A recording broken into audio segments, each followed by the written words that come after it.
Estamos aqui com Paulo Pianês, diretor de sustentabilidade da Marfrig, e Plínio Ribeiro, cofundador e CEO da Biofílica Ambipar. Hoje a gente vai conversar um pouquinho sobre os desafios para se chegar na ambição Net Zero e também, claro, conectando a nossa cobertura de COP26. Obrigada pela presença. Eu gostaria de começar essa conversa entendendo um pouco mais sobre como vocês já estão olhando para as ambições de Net Zero e o que é possível ser feito nos próximos anos, já começando com a parte difícil. Bom, então começa por ir até pela complexidade do setor, né? Como que na Marfrig a gente vem encarando esse desafio de descarbonização? Agora, mais do que isso, né, é desmetanização, na verdade, que acho que esse é o grande foco agora, né, até por conta do tempo que esse gás fica na atmosfera e é muito característico da produção pecuária, né? Na Marfrig a gente tem trabalhado já há bastante tempo, principalmente nos dois escopos, né? Então a gente vem trabalhando muito fortemente naquilo que está diretamente relacionado às emissões, mas a grande oportunidade, na verdade, e o grande desafio ao mesmo tempo, ele mora justamente no escopo 3, né? Ou seja, ao longo da nossa cadeia de valor, como que a gente pode trabalhar diretamente a produção para que a gente consiga efetivamente metas robustas de redução num primeiro tempo, para que a gente possa estabelecer metas aí para neutralizar carbono, né? O que a gente tem feito? Bom, para escopo 1, aquilo que é tradicional, melhorando todas as nossas operações, fazendo com que haja a maior possibilidade de captura possível de emissões e reaproveitamento disso, né? Um exemplo clássico aqui, né? No nosso negócio a gente gera uma quantidade de efluentes bastante grande, né? Desses efluentes, como que a gente pode transformá-lo em energia, né? Então isso a gente tem trabalhado em todas as plantas da Marfrig em nível global. E o escopo 3, a gente tem trabalhado também muito fortemente para buscar energia de fontes renováveis. Aqui no Brasil a gente já avançou substancialmente, né? Especialmente com o mercado livre de energia. Hoje já cerca de 90% vem de fontes renováveis, certificadas. A gente tem a meta para globalmente também até 2030, a gente ser 100% energia renovável. Mas mesmo assim, o desafio está no escopo 3.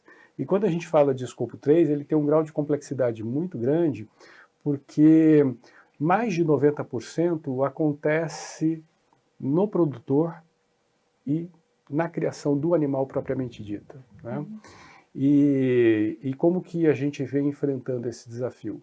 Primeiro que a gente acredita que tem 3 grandes caminhos iniciais para a gente poder dar conta desse desafio. O primeiro deles mora nos sistemas de produção, ou seja, como que a gente pode fazer para intensificar a produção, fazer a integração de lavoura, pecuária e floresta, como que a gente pode fazer com que esses sistemas por si só, através de manejo de pasto e tudo mais, de uma melhor operação propriamente dita, né, a gente consiga um bom balanço de carbono equivalente daquilo que é emitido pela produção e daquilo que esse sistema pode absorver efetivamente, né? Numa outra ponta, diz respeito também, basicamente, à melhoria do animal em si, a melhoria genética, né? Em quanto tempo a gente pode encurtar o ciclo, né, para que esse animal fique pronto para o abate. Quanto menos tempo, obviamente, também a gente vai ter um nível de redução bastante significativo. E no terceiro caminho que a gente tem, diz muito respeito à nutrição animal propriamente dita, né? Hoje já tem muitos produtos, muitos aditivos que podem ser colocados na alimentação do animal, principalmente na última fase, ali na engorda, no momento em que ele está ou no confinamento ou no semi-confinamento, né, em que tem complementação, tem suplementação alimentar, que faz com que a gente possa ter ganhos efetivos também. Mas eu acho que, costurando tudo isso, o caminho que a gente tem seguido é reduzir muito fortemente o nível de emissões que a gente tem nos 3 escopos. A gente estabeleceu no começo, desde o ano passado, mas nesse ano é que ficou pronta toda uma memória de cálculo para que a gente pudesse estabelecer a meta de diminuição de 68% de redução nos escopos 1 e 2, base 2019 até 2035, e 33% no escopo 3 no mesmo período, né? Essas metas elas foram muito bem desenhadas, com um plano de ação bastante robusto, e elas foram já submetidas ao Science Based Targets, e todos os anos a gente vai deixar público o grau de atingimento que a gente tem. Então a gente está trabalhando nesse primeiro momento em redução. Da redução e desse plano, a gente acredita que é que vai dar robustez para a gente construir também a meta de net zero. Eu costumo dizer que construir uma meta net zero não é você colocar um número no papel e sair alardeando que você vai ser net zero em 2035, 2040, 2050. Né? Uhum. Isso para mim é que nem plano de academia, que em um ano eu falo, vou perder 5 quilos. Eu me matriculo na academia, mas não falo qual é o meu plano nutricional, não falo qual que é o meu plano de treino, simplesmente falo, eu vou perder 5 quilos, mas eu não demonstro como. Então a gente está trabalhando nesse como, e no começo do ano que vem a gente vai ter uma meta net zero também, realista, robusta, e que conversa com as nossas metas de redução que já estão estabelecidas. E Plínio, por favor, eu queria entender um pouco mais como que de fato esse mercado pode avançar e como que a Biofílica Ambipar já vem fazendo esse trabalho. Legal, obrigado pelo convite. A gente talvez esteja um pouco do outro lado, né?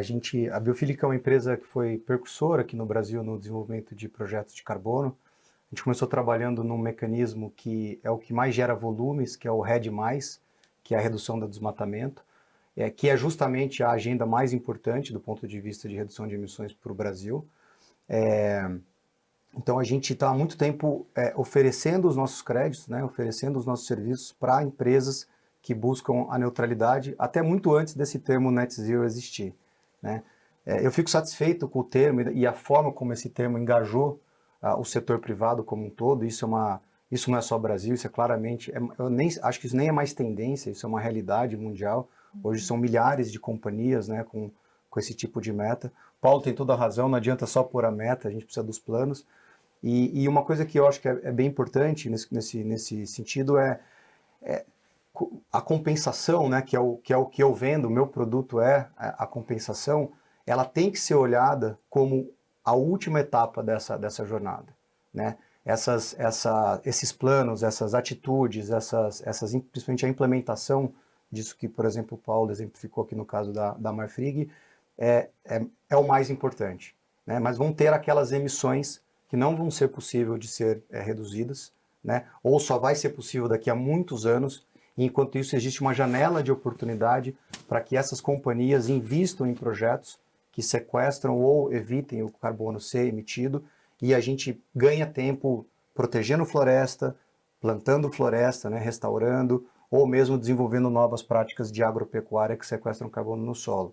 Então a gente entra nessa agenda, na verdade a gente sempre participou dessa agenda muito como uma solução, o nosso negócio é a solução.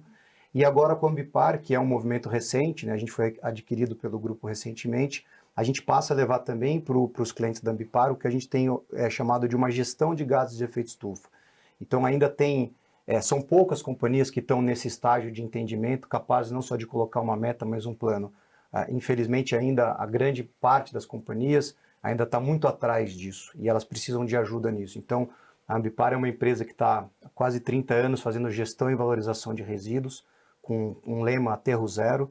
A gente presta serviço para as principais indústrias do Brasil, inclusive com soluções iguais a que o Paulo descreveu, de transformar resíduo em energia e trabalhar a questão do escopo 2. Então a gente passa agora também a oferecer solução de gestão de gases de efeito estufa, começando desde a mensuração, trazendo bastante inteligência artificial, provendo KPIs em tempo real para que as companhias entendam exatamente aonde que está a emissão e onde que está, eventualmente, aquela emissão mais fácil de reduzir, trazendo soluções de redução na gestão dos resíduos, que é importante, tá? Seja os efluentes, seja a questão de resíduos sólidos, enfim, transformação de resíduos em lixo, transformação em cogeração de energia e, por último, oferecer, enfim, o crédito, né, de carbono oriundo de projetos com bastante qualidade de restauração florestal, conservação, que é o que a gente chama de RED, e agropecuária, que é um conceito que, na terminologia do carbono, a gente chama de ALM, né, que é Agricultural Land Management. Uhum.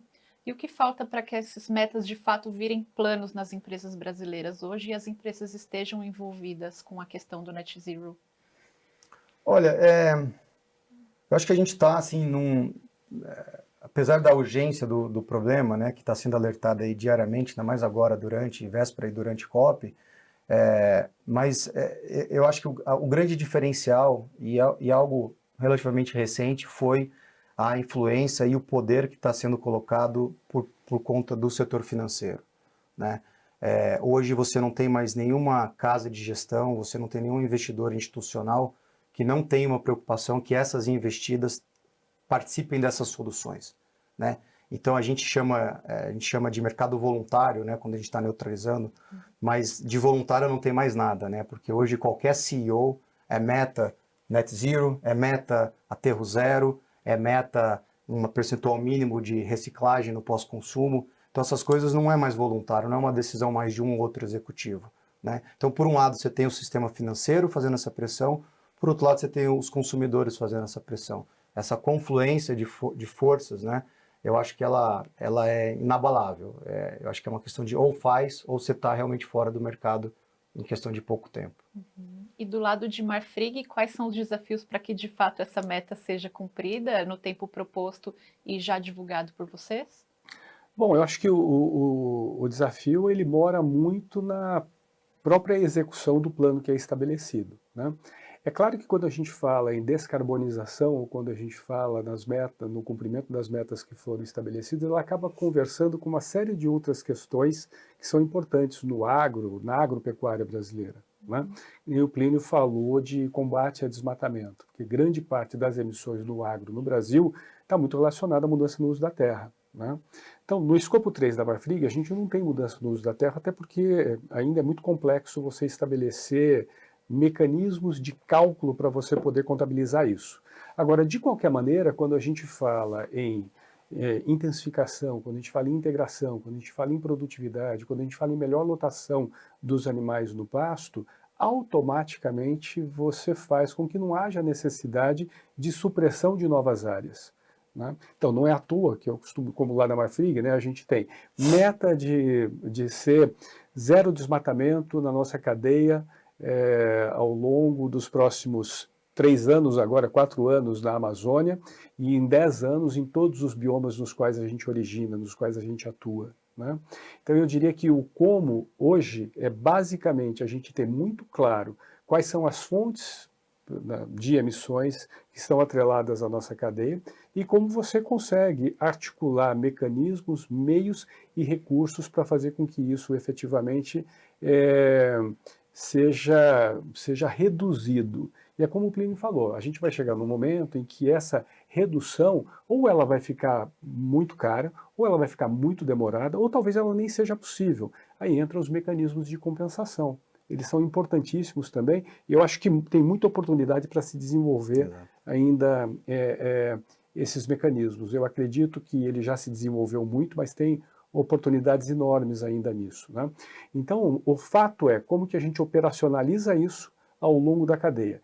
E quais são os desafios para isso? Quando a gente fala de pecuária, eu estou falando de uma ampla cadeia. Então, vou só te dar um exemplo. Só para a Amazônia, nós temos em torno de 16 mil fornecedores diretos, ou fazendas que fornecem diretamente. Em média, você pode ter de 5 a 10 fornecedores indiretos atrelado a esse fornecedor indireto.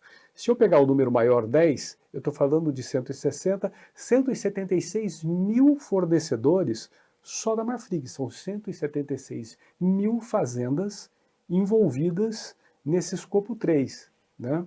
E então você imagine como que a gente faz com que ao longo dessa cadeia gigante a gente consiga fazer com que isso que a gente estabeleceu como plano para diminuição, né, aconteça efetivamente numa cadeia que é não verticalizada, né, numa cadeia que atua no mercado que é spot, ou seja, eu não tenho fornecedores que são exclusivos da Marfrig, na verdade a escolha parte dele, ele pode vender para a Marfrig ou para um competidor nosso, né?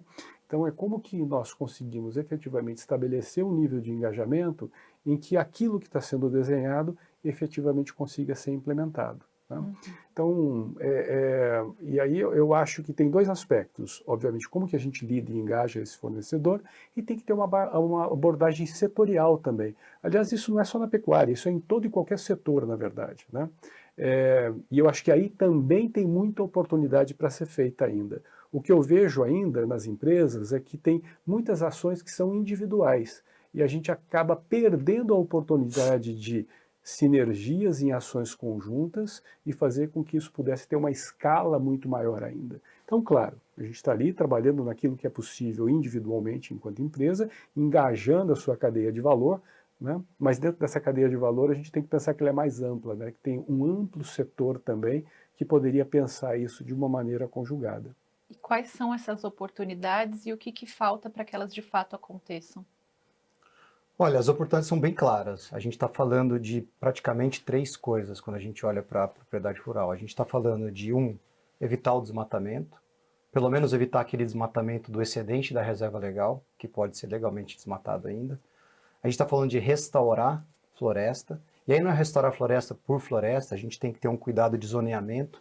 Existem áreas que são ecologicamente mais importantes para serem restauradas, principalmente aquelas áreas que conectam fragmentos florestais, aquelas áreas que estão principalmente em APPs, né? A gente tem aí pelo menos 15, 20 milhões de hectares de APP degradada no Brasil. Essa crise hídrica que a gente está vivendo é fruto dessa degradação, tá? E a gente está falando também de uma melhoria de práticas agrícolas, porque, inclusive eu brinquei com o Paulo, eu sou filho de pecuarista e eu sei que a pecuária tem várias realidades. A gente tem uma pecuária do século XXI no Brasil, que é essa que come no final do processo produtivo insumos, seja no coxo, seja no confinamento, mas você tem uma pecuária ainda do século XIX sendo praticada no Brasil, e esses dois pecuaristas são fornecedores desses grupos, né? E esse pecuarista que está no século XIX, ele precisa no mínimo ir para o século XX, né? Ele precisa no mínimo estar trabalhando em pastagens menores, ele precisa no mínimo estar trabalhando com maior rotatividade, com melhoria de genética, né? Para ter um ciclo mais curto. Agora, essas coisas não acontecem do dia para a noite, essas coisas não são uma função só de financiamento, e financiamento é também um problema. Então a gente precisa conectar isso também setorialmente com a questão do funding. A gente precisa ter capacidade técnica na ponta, né? A gente infelizmente desmantelou completamente a nossa assistência técnica do ponto de vista governamental, não sei se você vai concordar comigo, Paulo. Totalmente. Então a gente precisa ter e realmente não é nem justo e nem certo você colocar a atribuição de todo esse desafio numa única companhia ou num conjunto de companhias, por maior que elas sejam, como é o caso aqui da Marfrig. Você realmente tem que ter um planejamento setorial envolvido, né? E realmente uma questão que envolve uma boa parte da sociedade, porque é uma jornada longa. Mas nesses três pontos, restauração, melhoria de práticas agropecuárias e conservação daqueles fragmentos florestais, são claramente mecanismos que a gente olha pelo lado do incentivo e que, felizmente, nós estamos tendo de uns 2 anos para cá, e na minha opinião essa é a tendência natural do mercado de carbono, é um shift absoluto para esses setores, na verdade esse setor que a gente chama de mudança de uso da terra, né? Se a gente olhar 10, 15 anos atrás, eu já estava no carbono nisso, você não tinha um projeto de energia solar eólica que não tinha um componente de crédito de carbono. Não vou dizer que foi o crédito de carbono que fez o sucesso das energias renováveis, mas ele certamente acelerou a adoção dessas energias.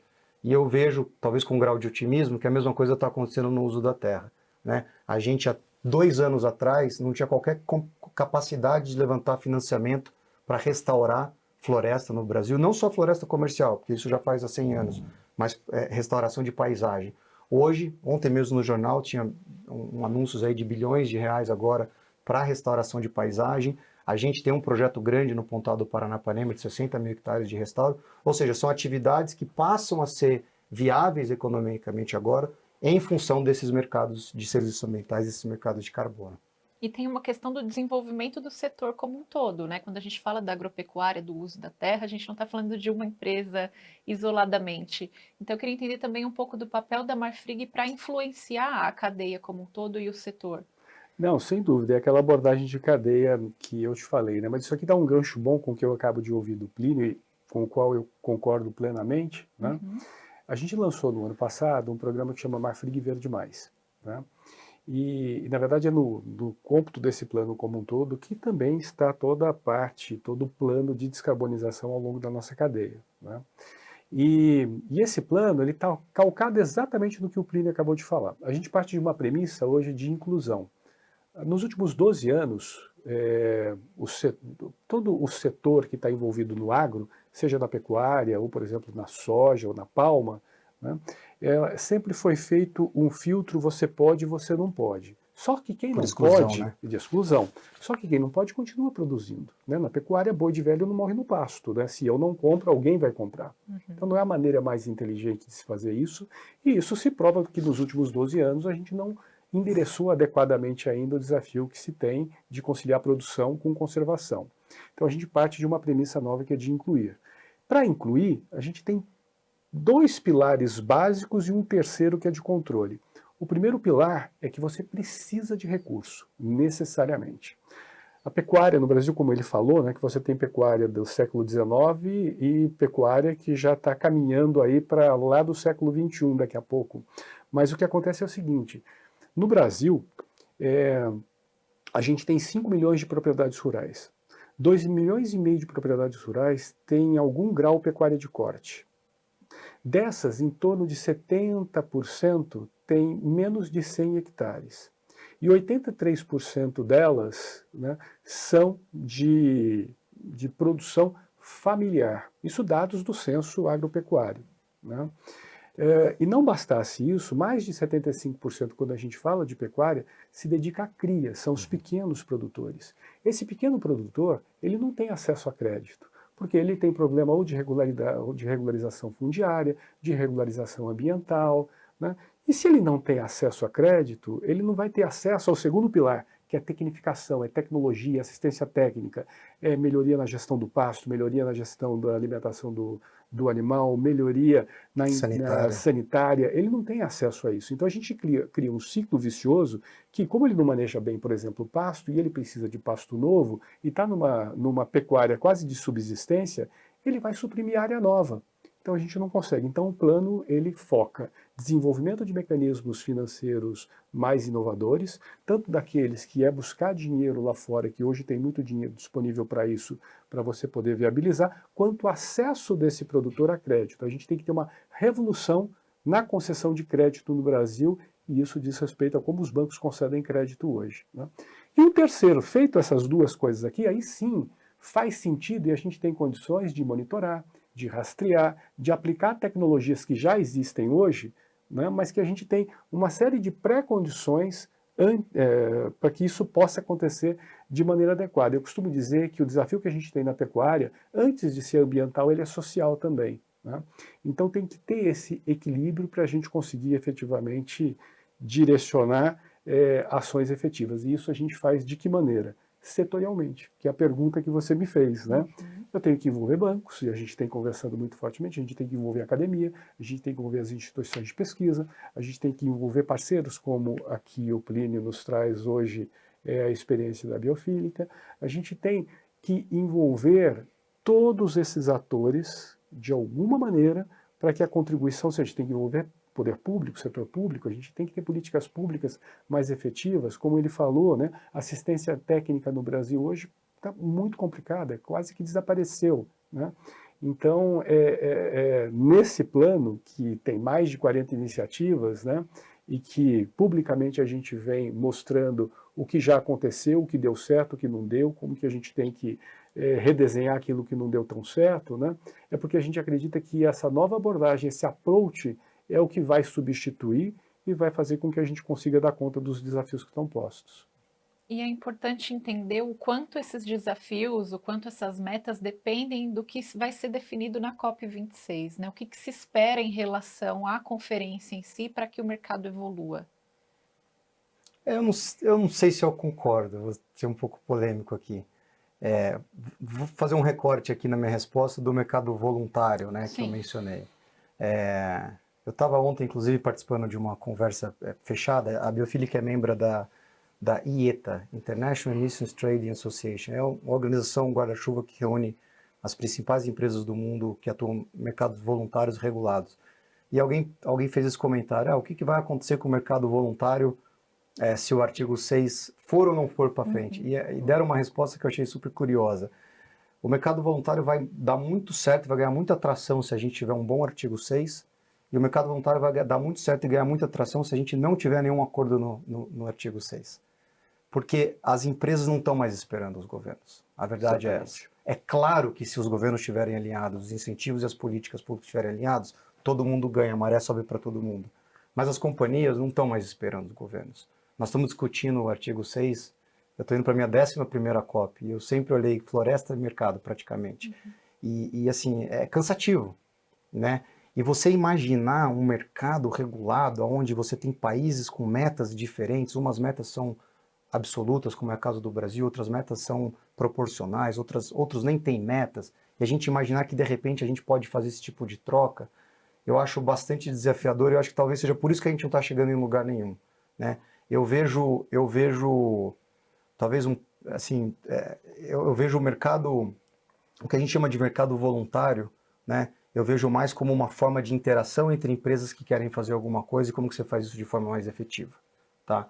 E o que a gente chama de mercado regulado, ele já acontece. Nós temos hoje quase 30 mercados regulados no mundo, que já cobrem mais de 20% das emissões globais e que não estão esperando a Convenção do Clima resolver nada, né? Você tem um mercado que esse ano deve passar de 300 bi de euros na Europa, você tem a China que acabou de unificar os mercados provinciais, deve se tornar um dos maiores mercados do mundo, você tem a Califórnia, você tem iniciativas mundo afora e que não estão esperando as Nações Unidas. Eu estou curioso para saber qual é o outcome do G20, porque a gente tem 86% das emissões dentro do G20. Né? Isso não é um desmérito, não estou tirando a importância desse exercício multilateral e até a beleza da gente como sociedade global de discutir esse ponto que é comum. Mas eu acho que aqui no Brasil a gente condiciona o sucesso ou insucesso das coisas aos resultados das COPs. E para quem acompanha as COPs sabe que o resultado costuma ser muito mais frustrante todos os anos e não vai ser muito diferente esse ano. Né? Porque nunca vai ser suficiente. A gente precisa fazer muito, muito ainda para realmente estar num caminho, numa trajetória de 1,5. Né? Não, eu faço minhas as palavras dele, né? Mudando um pouco de... O fato é que, independentemente, ou melhor, com ou apesar de, quando a gente fala de negociações que estão acontecendo no âmbito da COP, né, essa roda já está girando. Porque não tem como... Eu diria que o que hoje a gente fala que é voluntário, em certa medida, já há uma autorregulação do próprio setor para que essas coisas aconteçam. As empresas estão estabelecendo metas já. As empresas estão viabilizando recursos para que você faça as políticas de implementação das ações necessárias à redução. As empresas já estão trabalhando como que a gente potencializa, né, o mercado para que haja compensação efetiva. Né? Então essas coisas estão rodando e vão continuar a rodar, e a velocidade e a atração ela vai ser ainda maior, a despeito do que acontece nas COPs. Como ele falou, COP para mim ela anda de lado. Né?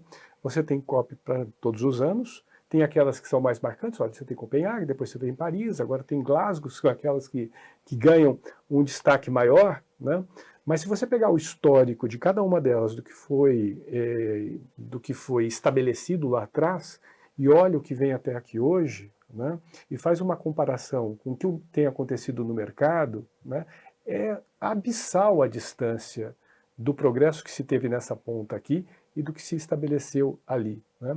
Então eu acho que, claro, é importante que haja essa discussão, é importante que se consiga estabelecer metas que efetivamente possam fazer com que haja políticas públicas em cada um dos países de acordo com essas metas que foram consensadas. É óbvio que isso é importante, mas eu também concordo, não é isso que vai determinar o que o mercado precisa fazer.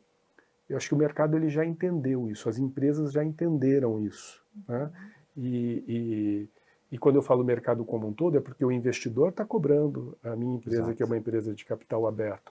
O cliente que compra de mim diretamente já está querendo saber, porque eu sou escopo 3 dele. Ô, meu caro, o que você está fazendo aqui? Porque eu preciso prestar conta também do que eu estou fazendo aqui. O setor financeiro, né, se eu vou emitir um bond, ou se eu vou pegar um crédito, né, se eu conseguir fazer com que esse seja um sustainable loan, né, um green loan, ou um sustainable bond, né, eu vou ter condições melhores, né, porque eu vou ter salvaguardas ambientais aí atreladas, né, então vai ser mais interessante. Então é importante que as empresas tenham isso também, até para que ela possa fazer uso dessas possibilidades que são colocadas. Então, eu costumo dizer que a gente já criou um sistema de vasos comunicantes em que, se você não faz aquilo que tem que ser feito, você vai ter problema em uma dessas saídas ou entradas desses vasos, né? Então, a coisa já está se autorregulando e não é mais de maneira voluntária. Ou você faz ou você faz, né? E independente dessas decisões, a gente está falando também de um potencial econômico imenso, né? Como que isso tem sido avaliado? Principalmente para o Brasil, né? A gente tem um país que, de fato, é muito competitivo nessa nova economia de carbono, né? A gente tem um país que tem a maior cobertura florestal tropical do mundo, a gente é um país que tem a maior radiação solar do mundo, a gente é um país que tem uma das maiores quantidade de ventos, né? Ou seja, a gente tem todos os insumos na mão para ser um país altamente competitivo nessa economia de baixo carbono, né? Então, para isso é necessário, evidentemente, liderança política, né? Essas coisas são assim. Eu acho que esse diagnóstico que eu fiz, ele é completamente consensuado, acho que entre todo mundo.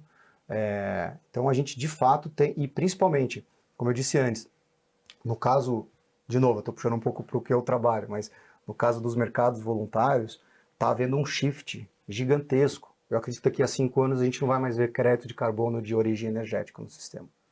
Não vai mais ver, até porque os próprios padrões de certificação estão desligando. Nós vamos ver crédito de restauro, de RED, de agropecuária e de gestão de resíduos. E é isso. E nesses 4 pontos, principalmente nos 3 primeiros, a gente é muito competitivo. Então a gente tem, esse ano o mercado ainda não é muito grande, não deve dar o faturamento anual do grupo aqui, mas esse ano o mercado passa de $1 bi pela primeira vez. Eu acompanho esse mercado desde 2004. É o primeiro ano que volume de transação ele passa $1 bi. A gente tem um estudo recente da McKinsey falando que ele chega a $50 bi em 2030, em função desses compromissos de net zero que as companhias estão colocando. Então nós estamos falando de $50 bi.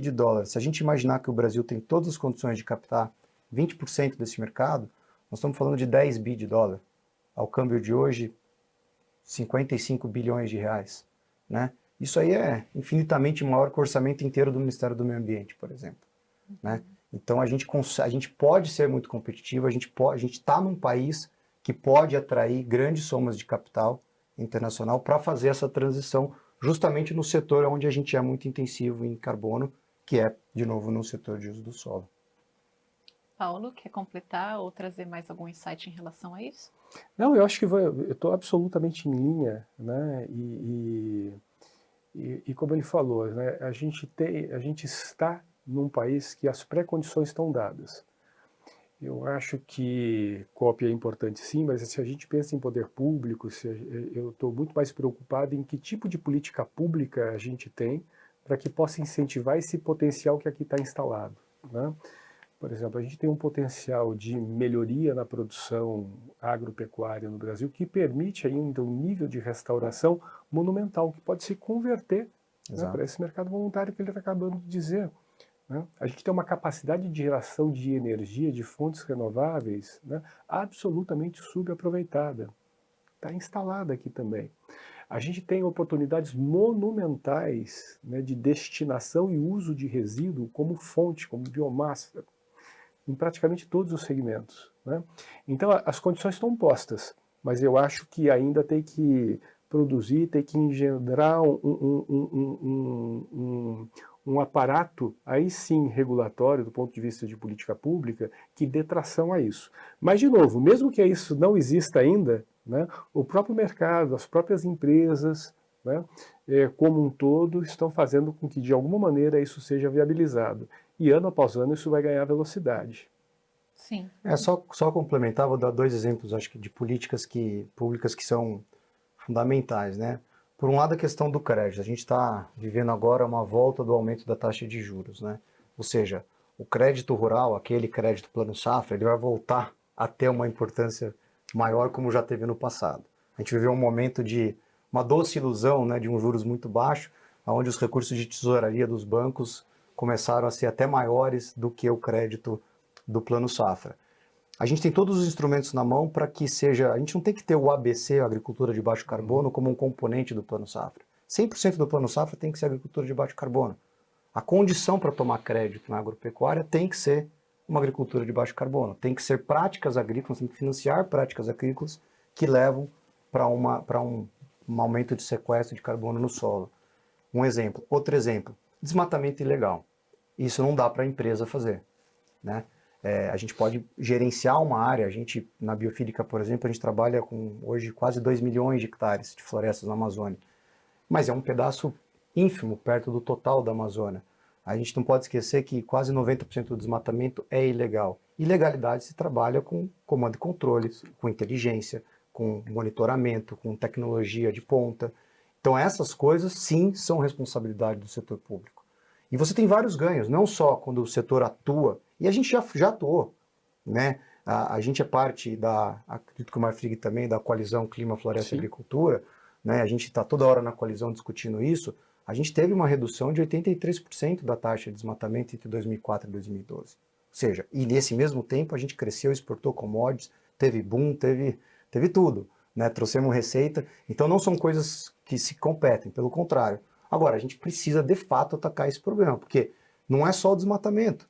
A gente está tendo empobrecimento dessas regiões, a gente está tendo especulação imobiliária, né? Essa informalidade que é gerada depois que afeta a cadeia dele vem em função desse desmatamento desorganizado, né? E pior, a gente está contaminando a nossa pauta exportadora do principal setor da atividade econômica brasileira, que é o setor primário, com a questão do desmatamento. Então é uma agenda que não interessa absolutamente ninguém, né? E é algo que tem que ser feito com política pública, com comando e controle, com plano, com enforcement. E a gente, como empresa, pode apoiar, pode ajudar, mas não é muito que a gente pode realmente estar na ponta implementando. Uhum. A gente vai ficar por aqui acompanhando as regulamentações e o que vai sair dessa COP, se isso vai influenciar o mercado de alguma forma ou não, mas pelo que eu estou entendendo, então, a gente já tem muitos desafios a serem superados para conseguir todos esses bons resultados que vocês também estão comentando. Eu agradeço a participação de vocês e convido a quem está assistindo para continuar com a gente na cobertura de COP26 aqui na Exame, em parceria com a Rede Brasil do Pacto Global da ONU.